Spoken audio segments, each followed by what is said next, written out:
বিসমিল্লাহির রহমানির রহিম। আমি তেল দিয়ে দিলাম নানু পুরা। আমি বড়ি দিয়ে দিলাম চুলায়।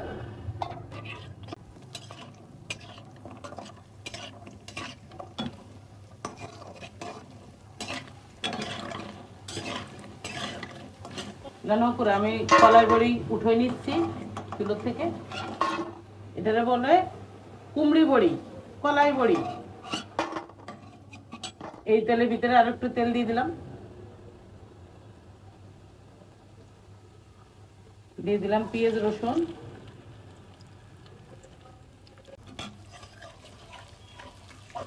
নানু পুরা এই যে আমি রাঁধুনি পুরানি দিলাম।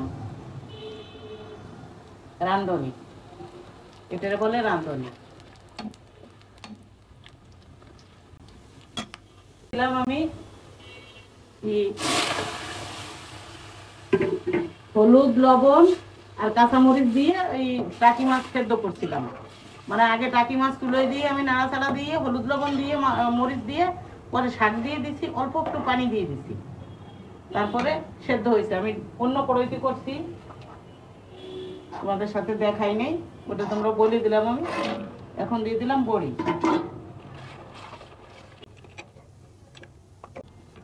নানকুড়া এরকম পাতলা করে ঝোল রমজানে একদম খাইলে অনেক ভালো খাবার হবে, বেস্ট খাবার। আমার ঘরে অনেক রুগী আছি আমরা, আমার মেয়ের প্রেগনেন্সির সময় চলতেছে, তারে ওইগুলো আমরা খাওয়াই পাতলা করে ঝোল মশলা ছাড়া, আমরাও খাই।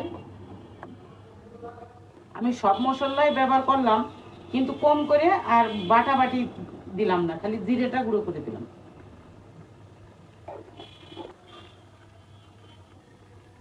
আমি এখন একটু ডেকে দিব। আমি ঢাকনা তুলে নিলাম না নকুরা, আমার রান্না প্রায় হয়ে গেছে, সব ঠিকঠাক আছে। আমি চুলোটা বন্ধ করে দিলাম। নানুপুরা আমার চ্যানেলটা ভালো লাগলে, রান্না ভালো লাগলে সাবস্ক্রাইব করবা, শেয়ার কমেন্ট করবা। আমি চুলো বন্ধ করে দিলাম।